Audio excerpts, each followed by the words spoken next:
죄를 짓는 때는 언제입니까? 성공할 때입니까? 실패할 때입니까?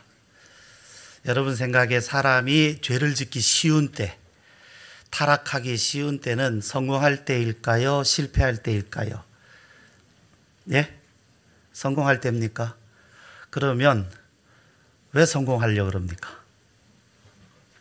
예? 자, 성공한 사람이 죄를 짓기 쉽겠어요? 실패한 사람이 죄 짓기 쉽겠어요? 성공한 사람이죠? 그럼 왜 성공하려고 그러십니까? 왜 잘 되려고 그러십니까? 그때가 더 위험한데. 나는 안 그래. 우리는 그런 생각 많이 하거든요. 나는 안 그래. 나는 저 사람들하고 달라. 다른 게 뭐가 다릅니까? 똑같지요. 사실은 나는 안 그래라는 생각이 가장 위험한 생각입니다. 나도 그럴 수 있다라고 생각해야 경각심이 들거든요. 근데 나는 안 그래 그러면 오만해집니다. 정말로 쓰러지는 사람들 많죠.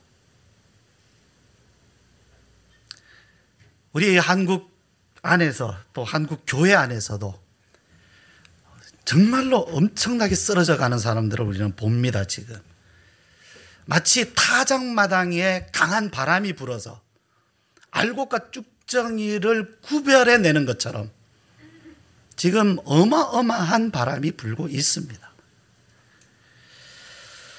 한국 교회의 역사를 들여다보면 모르는 때보다 알면 알수록 정말로 하나님의 특별하신 은혜가 있었다는 걸 알게 됩니다. 한국 교회에. 지금 한 기독교 선교 130여 년, 1884년에 그 알렌 선교사가 최초로 한국에 들어왔으니까 따져보면 한 130여 년 되죠. 예.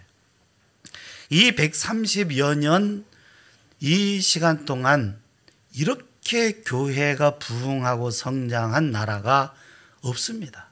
정말 어마어마한 그런 하나님의 특별하신 은혜입니다. 그런데요, 이렇게 교회가 새로워지거나 부흥하거나 성장한 때는 우리 한국이 성공하거나 여유로운 때가 아니었어요. 1907년. 여러분 1905년이 무슨 해인지 아시죠? 1905년 을사절. 1910년 경술국지. 우리나라에는 가장 불행한 때였어요. 나라의 운명이 이제 어떻게 되느냐. 나라의 주권 자체가 흔들흔들하는 너무나 암울하고 너무나 슬프고 답답한 때였어요. 이러한 때에 교회가 부흥했습니다. 그런데요, 130여 년 만에 교회가 쇠퇴하는 나라도 전 세계에서 찾기가 쉽지 않아요. 130여 년 만에 엄청나게 부흥하고 130년 만에 교회가 이렇게 쇠퇴하는 나라도 찾기가 쉽지 않습니다. 자, 그동안 참 우리가 받은 은혜들이 많습니다. 교회가 정말로 교회 안에서 역사하시는 하나님, 정말로 그 성령의 역사가 마치 눈으로 보는 것처럼 일어났습니다. 그리고 그 안에서 우리들도 적지 않은 하나님의 은혜를 경험했습니다. 경험했어요. 그런데 그 하나님의 은혜가 지금 어디 있습니까? 어디로 갔습니까? 하나님의 은혜인데, 하나님이 주신 은혜인데 분명히 사람의 역사는 소멸되게 돼 있어요. 그런데 우리가 부인할 수 없을 만큼의 이건 분명히 하나님의 은혜다. 그 사실이 있거든요. 어디로 갔습니까? 어디 있습니까? 여러분, 하나님의 은혜를 아직 나는 경험해 보지 못했다 하시는 분에게는 이 질문이 쉽지 않겠습니다만은, 그러나 하나님의 은혜를 내가 부인할 수 없는 하나님의 살아계심, 정말로 나는 더 이상 하나님을 부인할 수 없습니다. 정말 하나님은 살아계십니다. 하나님은 나와 함께 하십니다. 정말로 십자가의 은혜는 나를 위한 구원입니다. 믿음으로 고백하고 그 경험을 노래하고 찬양하고 주님하고 손들었던 적 있는 분, 하나님은 나의 하나님, 나의 주님, 나의 구원자라고 손 한 번이라도 들어본 적이 있으신 분들, 그 고백과 그때 받은 느낌들과 경험들과 은혜는 지금 어디에 있습니까? 어디에 있습니까? 그 은혜가 지금 여러분에게 살아 있습니까? 아니면 소멸되었습니까? 소멸되었다면 그것은 하나님의 은혜가 아니었습니다. 여러분의 감정이었어요. 분위기에 그냥 휩쓸린 겁니다. 그러나 분명히 이건 내가 부인할 수 없는 하나님의 은혜라면 하나님의 은혜는 소멸되지 않습니다. 소멸될 수 없습니다.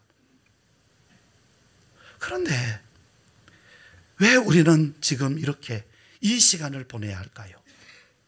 부인할 수 없는 하나님의 은혜라면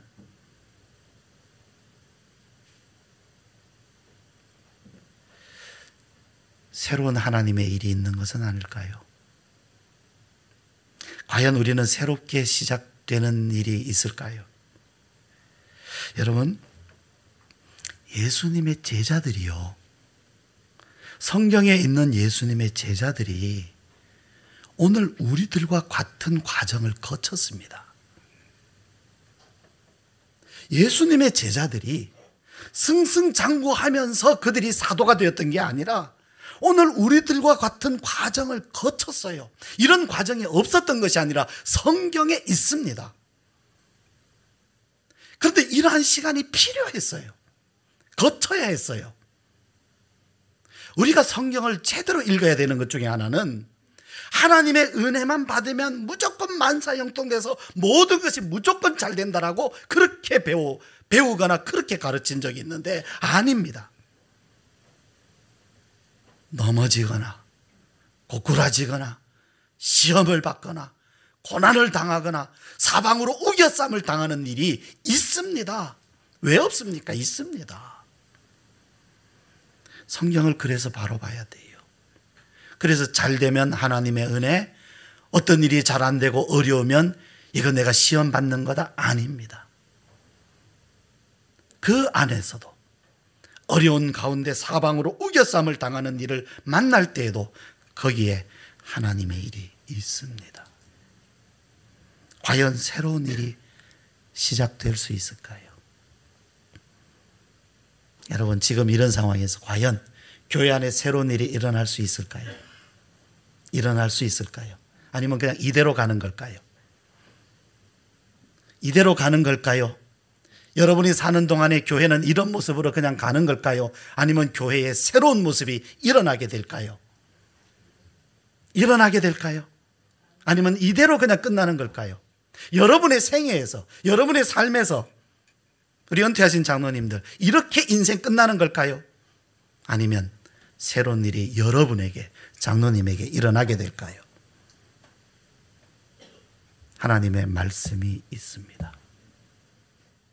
하나님께서 반드시 이루시고자 하시는 말씀이 있습니다. 그러면 그 말씀이 무엇인지 봅시다. 함께 보도록 하시지요. 자, 예수님은 제자들에게 여러 차례 부활을 나타내 주셨어요.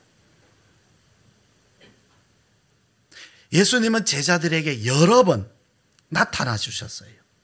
무슨 얘기냐면 제자들이 부활하신 예수님을 한 번 보고 믿은 것이 아니란 얘기입니다. 한 번 보고 할렐루야 아니에요. 3절 말씀 한번 보시면요, 그가 고난받으신 후에 또한 그들에게 확실한 많은 증거로 친히 살아 계심을 나타내서 40일 동안 그들에게 보이시며 하나님 나라의 일을 말씀하시니라. 자, 확실한 많은 증거로, 한 번이 아니라 여러 번, 한 가지가 아니라 여러 가지로 하나님은 나타내셨다는 얘기죠. 증거를 보여주시고 또 보여주시고 또 보여주시고 말씀하시고 또 보여주시고 말씀하시고 반복되었다는 얘기입니다. 40일 동안. 만약에 40일 동안에 이들에게 믿음이 오지 않았다면 400일이라도 40년이라도 하나님은 이 일을 하셨을 겁니다. 제자들이 단 한 번 부활을 목격한 것으로 믿음이 왔다면 반복할 필요 없어요. 그러나 믿음은 한 번 보는 것으로, 한 번 경험하는 것으로, 은혜 한 번 받는 것으로 믿음이 되지 않습니다. 가장 많은 오해가 뭐냐 하면 어떤 은혜를 경험하면 와, 내가 믿음이 그만큼 됐기 때문에 이런 은혜도 받았나 보다 생각하는 거예요. 잘못 생각한 겁니다. 그러면 그 믿음에서 물러가질 말았어야죠. 은혜가 있기 때문에 그 은혜를 받은 것이 아니라 믿음을 가지라고 은혜를 주신 거예요. 믿으라고 은혜를 주신 거예요.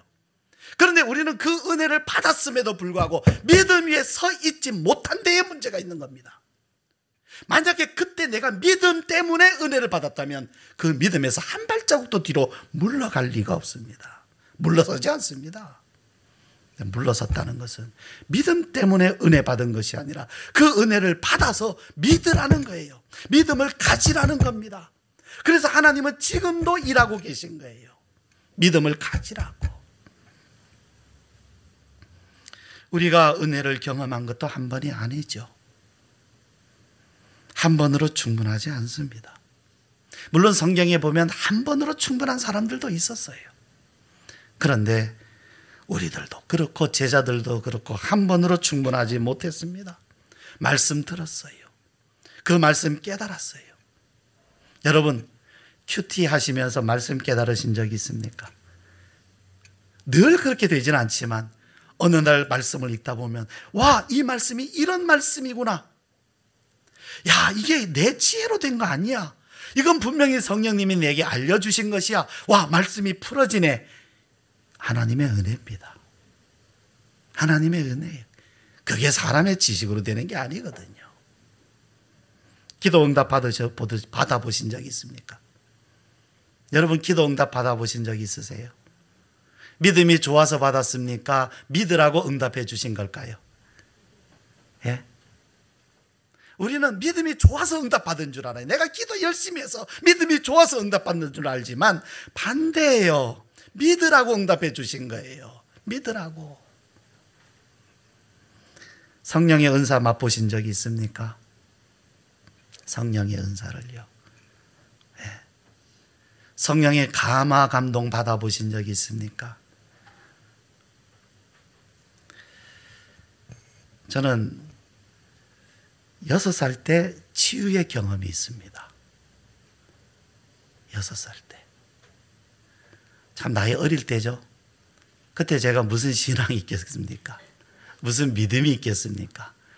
진짜 철없이 뛰어노는 그런 어린아이에 불과한 때였습니다. 그런데 제가 몸이 아침에 주일날 아침 많이 아팠어요. 정말 심각할 정도로 몸이 많이 아픈데 저희 부모님이 참 신앙이 좋으셔요. 저를 예전에 시골에 약국이 주일날 열립니까? 병원이 있습니까? 그냥 끌어안고 교회 가는 거죠. 주일이니까. 주일에 교회 갔습니다. 교회 그 마룻바닥이잖아요. 나무 마룻바닥에 그냥 누웠습니다. 누워 있었습니다. 예배 드립니다. 예배 드리는데 깨끗이 나왔습니다. 참 신기하지 않습니까, 여러분? 믿음이 있습니까? 기도를 했겠습니까? 아무것도 없는데 깨끗이 나은 거예요. 정말로 씻은 듯이. 그러면 이 6살짜리가 예배를 잘 드려야 될 텐데 엄마 나 나가서 놀을게 하고 나갔어요. 예배도 안 드리고 예배 중에 나왔는데. 그런데 여러분, 그것이 저로 하여금 평생 하나님의 살아계심을, 하나님의 존재를 부인하지 못하게 한 사건이 된 거예요. 믿음으로 치유받은 겁니까? 그 치유 때문에 믿음을 얻게 되는 겁니까? 하나님의 은혜는 항상 앞서 있습니다. 하나님의 은혜가 우리의 행동을 뒤따라가는 게 아닙니다. 하나님의 은혜가 먼저 우리를 이끌어 가시는 거예요. 그렇지만 그러한 하나님의 은혜도 받아보고 응답도 받아보고 은사도 맛보고 했는데, 그래서 하나님의 살아계심을 확신하고 믿고 의지하게 되는 이런 일들이 제자들에게만 있었던 것이 아니라 우리들에게도 적지 않습니다. 여러분 한번 다시 생각해 보세요. 적은 은혜들이 아니었어요. 많아요. 손으로 꼽으면 정말 손으로 꼽을 수 없을 만큼 은혜 체험들이 많습니다. 엠마오로 내려가던 두 제자, 그리고 부활을 의심하던 도마까지 다 예루살렘으로 다시 모였습니다. 모였지요. 왜? 와, 예수님 살아계시구나. 이제는 부활을 믿게 됐어요. 그래서 예루살렘으로 모였어요. 그들이 모여 있는 곳에 예수님이 나타나셨어요.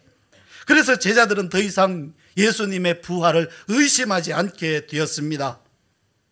이제는 예수님의 부활을 확신할 수 있게 됐어요. 와, 우리 주님 살아나셨다. 할렐루야, 살아나셨다. 그런데 보세요. 그들이 할 수 있는 일은 아무것도 없었어요. 예수님 부활 믿어요. 예수님 십자가 믿어요. 그런데 그들이 할 수 있는 일은 아무것도 없었어요. 왜 아무것도 할 수 없습니까? 믿지만 힘이 없습니다. 믿지만 힘이 없어요. 여러분, 십자가를 믿는다고 해서 당장 용기가 생겨나는 거 아닙니다. 예수님의 부활을 믿는다고 해서 당장 권세 있게 어떤 권능을 행할 수 있는 것도 아닙니다. 믿어요. 왜 안 믿습니까? 믿고 있습니다. 그러나 제자들은 여전히 연약한 상태에 있었습니다. 예수님이 부활하신 후 그들은 다시 예루살렘으로 모여 있었지만 그들이 그곳에 계속 있어야 할 이유도 목적도 없었습니다. 여전히 예루살렘은 제자들에게 위험한 곳이었고 그곳은 안전한 곳이 아니었습니다. 그들이 할 수 있는 것은 예수님을 믿지만 이제 각자 고향으로 돌아가서 예전처럼 고기를 잡는 것뿐이었습니다. 베드로가 그물을 들고 디베라 바다로 돌아간 것은 부활하신 예수님을 만나기 전이 아닙니다. 만난 다음이었습니다. 문제는 할 수 있는 일이 없는 거예요. 이 세상에 태어나서 예수님을 알게 되고 예수님을 믿었고 예수님을 따랐고 은혜 받았고 기적을 체험했습니다. 정말 귀한 일입니다. 그런데 여기까지예요. 사람이 할 수 있는 것은 여기까지예요. 더 이상 할 수 있는 일이 없어요. 여기가 끝입니다. 이대로 살다가 이제 이대로 그냥 각자 삶에서 자기 일에 종사하다가 이대로 끝나는 것이 그게 끝입니다. 여기까지입니다. 이 한계에 왔어요. 교회도 그렇고 우리 자신도 그래요.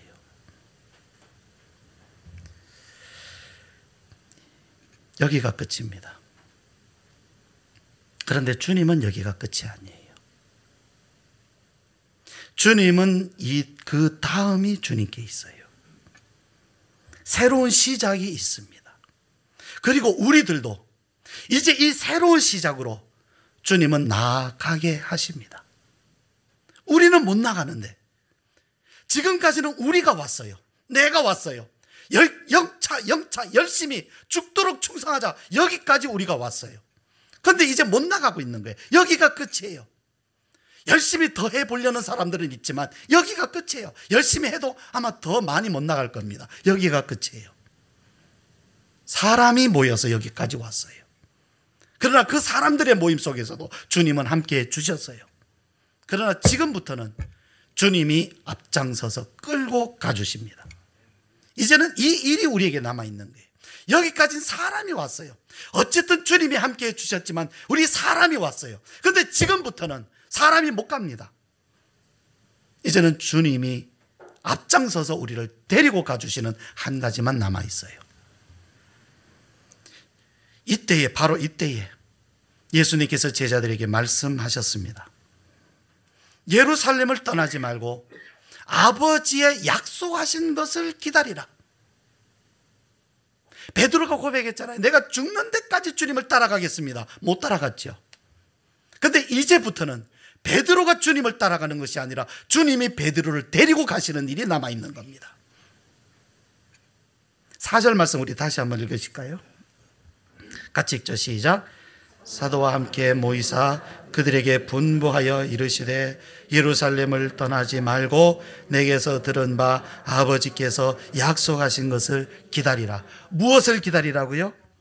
아버지께서 약속하신 것. 무엇을 약속하신 겁니까? 여러분, 약속은 뭡니까? 하나님이 해주시겠다는 겁니까? 우리 보고 하라는 겁니까? 약속은 무엇입니까? 무엇 하시겠다는 거죠? 성령입니다. 성령을 너희에게 보내어 주겠다. 하나님이 약속하신 것, 예수님께서 제자들에게 말씀해 주신 것, 제자들이 예수님으로부터 들은 바, 약속, 성령입니다. 성령입니다. 이 성령을 기다리라. 이 한계에 부딪힌 제자들에게 유일하게 남아있는 소망, 그러나 절대적인 소망, 이제 이 여기가 끝인데 이 다음으로 넘어갈 수 있는 유일한 한 가지 길, 성령입니다. 다른 길 없습니다. 성령은 권능입니다. 성령은 권능입니다. 우리가 하지 못하는 일을 성령은 능히 하십니다. 성령은 보혜사입니다. 우리의 연약함을 도우시는 분입니다. 성령은 말씀입니다. 우리로 하나님의 말씀을 깨닫게 하십니다. 성령은 우리 안에 들어오셔서 거하시는 하나님이십니다.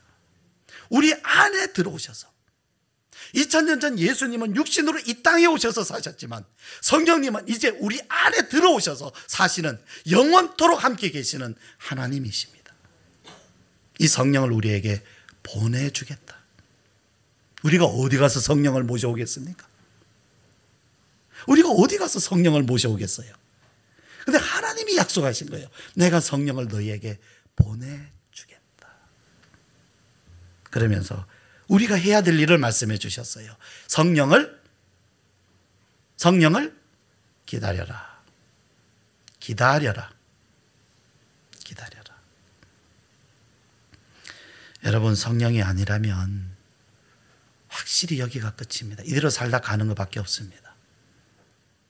아무리 발부둥 쳐도 이것 이상 못 나갑니다. 그러나 성령이 오시면 여기가 시작입니다. 우리가 실패한 자리, 우리가 한계에 부딪힌 자리, 우리가 더 이상 못 나가겠습니다 하는 바로 이 자리가 하나님으로부터의 새로운 시작입니다. 시작의 자리입니다. 여기는 쇠퇴가 아닙니다. 새로운 시작의 자리입니다. 여러분, 만약 여러분이 지금의 삶에 만족하신다면 지금의 믿음 상태로 그냥 이렇게 사는 대로 나는 그냥 이대로 살다 그냥 주님 때가 되면 부르시겠지 하는 것이라면 성령 기다리지 않으셔도 됩니다. 이대로 만족하신다면 말이죠. 이대로 살다 나는 됐어요. 그냥 이 정도 살다 이 정도 사는 걸로 난 됩니다 하면 성령 기다리시지 않아도 돼요. 그러나 이런 상태에 만족할 수 없고 더 나아가기를 원한다면 성령이 답입니다. 지금 여러분은 어디서 답을 찾고 있습니까? 지금 이러한 신앙 상태 또는 한국교회 어디서 답을 찾고 있습니까? 혹시 여러분도 저처럼 어떤 뉴스만 나오면 아이고 또 이 사람 봐라 또 문제 일으켰네, 아이고 또 이런 일이 있었네, 그러고만 있지는 않습니까? 혹시 그러고만 계시지 않아요? 인터넷 신문 보면서 아이고 또 이런 문제 생겼네, 또 이 말썽이 생겼네, 또 그러고만 있지 않습니까? 어떻게 저럴 수가 있어? 그러면서 한편으로 나는 안 그래, 그러고 있지 않습니까? 혹시 그건 답이 아닙니다. 성경에는 그렇게 그걸 답이라고 말씀하지 않아요. 우리는 정로로 가야 됩니다. 진리를 따라가야 됩니다. 하나님의 말씀을 따라가야 됩니다. 약속을 따라가야 됩니다. 그 약속이 무엇입니까? 성령입니다. 이거 외에 다른 길 없습니다. 성령을 구해야 됩니다. 손가락질하고 비난하고 나는 안 그래 오만하게 앉아있지 말고 이 말씀 붙들고 주님 언제입니까? 어느 때까지입니까? 주님 오시옵소서. 약속하지 않았습니까? 내가 사모합니다. 내가 기다립니다. 이것이 우리가 걸어가야 할 신앙의 바른 길 아닙니까?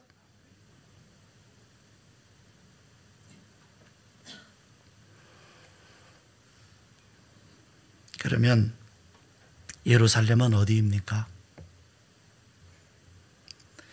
성령을 기다리는 사람이 지켜야 할 것 한 가지가 있다. 성령을 기다리는 사람 이것 꼭 지켜라. 너희는 예루살렘을 떠나지 말고. 주님은 성령을 기다리는 사람, 성령을 기다리면서 예루살렘을 떠나지 말아라 말씀하십니다. 그럼 예루살렘은 어디입니까? 예루살렘은 아이고 우리가 다 예루살렘으로 비행기 예약해서 가야 되겠네요. 그런데 역사적으로 보면 오순절은 예루살렘에 임했지만 그 이후에 성령이 임한 곳은 예루살렘에만 임한 것 아니었어요.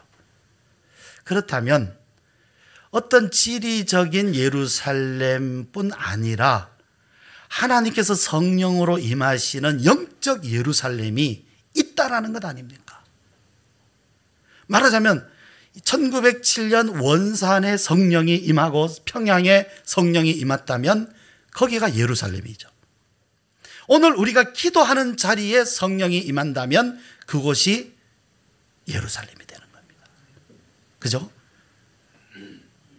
그러면 이 예루살렘은 어디입니까? 역사적으로 예루살렘은 예수님이 죽으신 곳이고 다시 사신 곳이고 하나님의 약속이 있는 곳이고 성령이 임한 곳입니다.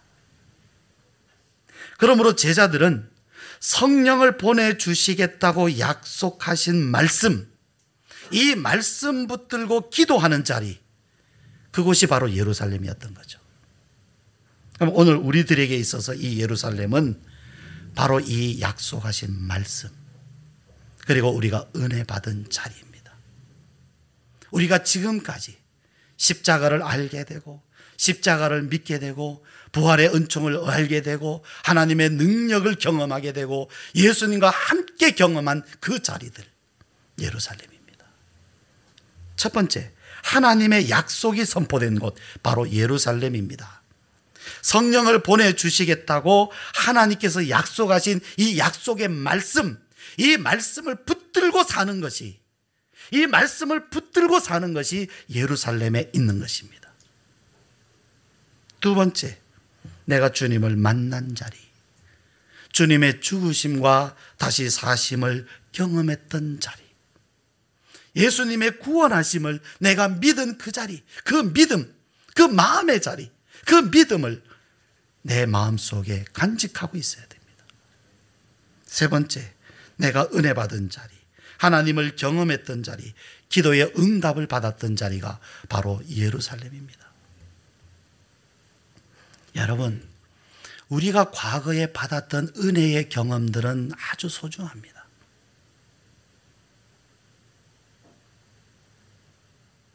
우리는 우리가 받은 바 그 은혜를 기초로 해서 그 다음에 은혜로 나아갈 수 있는 겁니다. 그런데 과거에 받았던 은혜들을 다 잊어먹고 다 그냥 소멸되어 버리고 그 은혜 가운데 내가 머물러 있지 못하면, 머물러 있지 않으면 그 다음에 은혜로 못 나갑니다. 나갈 힘이 없습니다. 아무리 아주 작은 은혜라 할지라도, 내가 어릴 때 경험한 그런 치유의 경험이라 할지라도, 내가 처음 믿기 시작한 그 작은 경험이라 할지라도 다시금 마음에 품으십시오. 다시금 마음에 간직하십시오. 다시금 그 은혜가 회복되기를 위해서 기도하십시오. 그래야 그 전에 받았던 은혜가 다시, 그 응답 받을 때의 그 은혜 기쁨이 다시 회복이 되면서 새로운 은혜로 나갈 수 있게 되는 겁니다. 그러므로 전에 받았던 은혜들 여러분 잊지 마세요. 전에 받았던 은혜들에 대한 감사를 잊지 마십시오. 그 은혜들을 기억하십시오. 다시금 감사하십시오. 그리고 회복하게 해달라고 하나님 앞에 기도하십시오. 약속 안에, 믿음 안에, 은혜 안에 머물러 있는 것, 이것이 예루살렘을 떠나지 않는 것입니다. 그 약속하신 말씀과 받았던 은혜들을 다시금 기억하면서 기다리는 성령을 기다려라. 성령을 기다려라. 받은 바 은혜가 많지만 여기가 끝이 아니에요. 이대로 사는 것이 신앙의 전부가 아니에요. 이제 성령의 은혜가 필요한 것입니다. 이제 성령을 받아야 되는 것입니다. 이제 성령의 충만이 와야 되는 것입니다. 5절 말씀 우리 같이 읽으실까요? 시작. 5절 시작.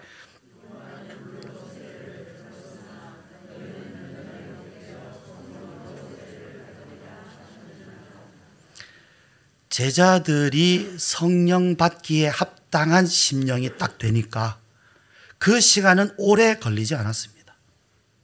제자들도 그럴 줄 몰랐겠죠. 이렇게 빨리.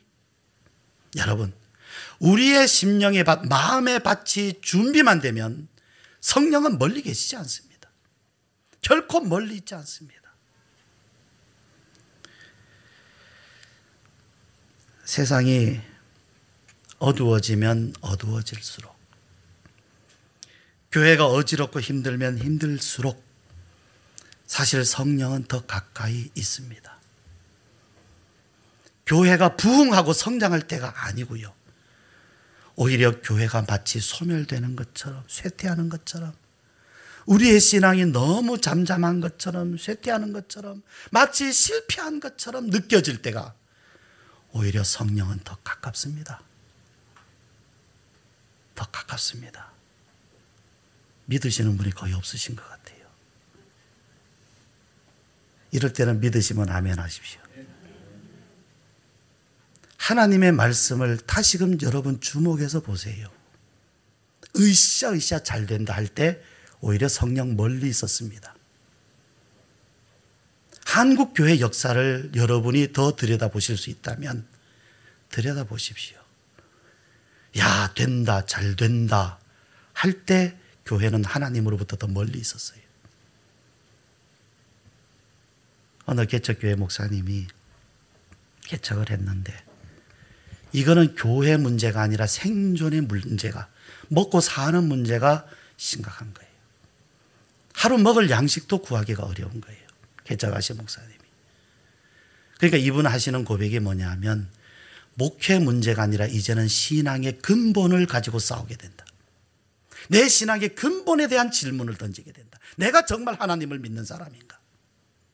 내가 정말 하나님을 믿는 사람인가? 정말 나는 하나님이 살아계심을 믿는가? 질문이 던져지는 거예요. 성공한 사람이 그런 질문 던집니까? 실패한 사람이 이 질문을 던지는 거예요. 어떻게 되겠습니까? 신앙의 기초부터 다져지는 거예요. 기초부터. 다시는 내 생명의 목숨이 위태로워진다 할지라도, 죽음이 내 앞에 온다 할지라도 부인할 수 없는 하나님의 살아계심을 거기서부터 경험해 가기 시작하는 겁니다. 그런데 우리가 말씀을 보면요, 제자들은 이 위중한 순간에도 참 엉뚱한 이야기해요. 그죠? 그렇지 않습니까? 본문 읽어보면 정말 예수님은 너무 중요한 지금 말씀을 하시는데 제자들 뭐라 그래요? 6절에 보면 그들이 모였을 때 예수께 여쭈어 이르되 주께서 이스라엘 나라를 회복하심이 이때니까 하니, 무엇입니까? 이스라엘이 로마로부터 해방되는 것. 언제입니까? 이거 질문하고 있잖아요. 지금 예수님은 성령, 예루살렘 떠나지 말고 성령을 기다리라, 약속하신 거 기다리라 이런 말씀하시는데, 이스라엘 나라 회복하심이 지금입니까? 관심이 지금 딴 데가 있어요. 물론 그것도 중요해요, 사람에게는. 그런데 지금 주님한테 이거 질문할 때는 아니잖아요. 언제입니까? 예수님 대답 무엇입니까? 예수님 대답은 때와 시기는 아버지께서 자기 권한에 두셨으니 너희의 알 바 아니요. 자, 하나님이 작정하신 때 이루어집니다. 이거는 때 되면.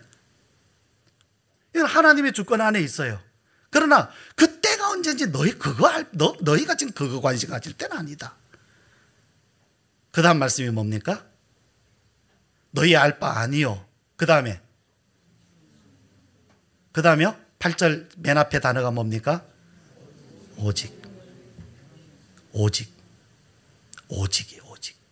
오직이 무슨 뜻이에요? 오직. 여러분, 오직이라는 단어를 쓰면 무슨 뜻입니까? 오직. 이것도 필요하고 저것도 필요하다는 겁니까? 이것만이라는 겁니까? 이거다. 지금 답은 이거다. 너희가 기다리고 관심 가지고 집중해야 될 것은 이거다. 오직 이거다. 오직 성령이 너희에게 임하시면, 오직 완전히 집중해야 될 건 여기에요. 그런데요, 뭐 한국교회가 이전에 성령운동 안 해봤습니까? 할 만큼 다 해봤잖아요.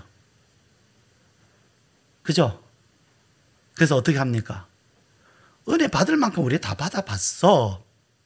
성령 받을 만큼 다 받아봤어.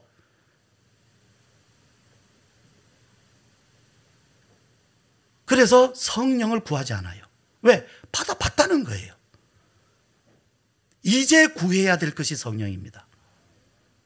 조금 싫은 소리지만 성령 받았는데 그 모양입니까? 성령 충만한데 그 모양입니까? 그렇지 않습니까, 여러분? 성령 받은 사람의 모습이 그겁니까? 아니잖아요. 성령을 받아야 되는 거지 받은 게 아니잖아요. 그런데 이미 성령 다 받아봤다고, 은혜 다 받아봤다고 왜 성령을 구하지 않습니까? 만약 문제가 있다면 여기에 문제가 있는 거예요. 지금 교회는 굉장히 지금 어려운 시절을 겪고 있고 너무나 위중하고 중요한 시간에 우리가 집중해야 될 것 성경이 말씀하고 있는데 여기에 집중하지 아니하고 여전히 자만하고 있는 거예요.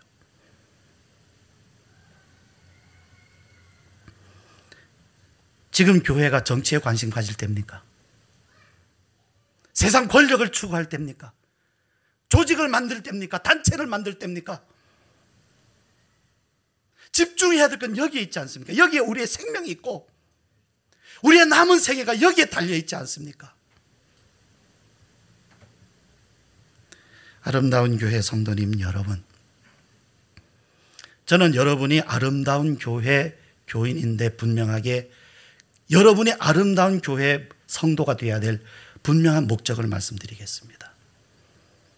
우리는 이 시대에 깨어있기 위함입니다. 무슨 하나님의 사업을 하나 더 하자는 게 아니라, 물론 하면 더 좋습니다. 그러나 그보다 우선해서 우리는 말씀으로부터 우리는 이 진리를 듣고자 하기 때문입니다. 이제 우리가 가야 할 바를 성경은 분명히 우리에게 말씀해 주고 있고, 이 말씀은 2000년 전에 제자들에게만 주신 말씀이 아니라 오늘 이 시대에 한국교회 안에 있는 바로 우리들에게 주시는 말씀입니다. 여러분 개인의 말씀으로 받으십시오. 여러분 개인에게 주시는 말씀으로 받으십시오. 이 말씀은 살아계신 하나님의 말씀입니다. 기도합시다.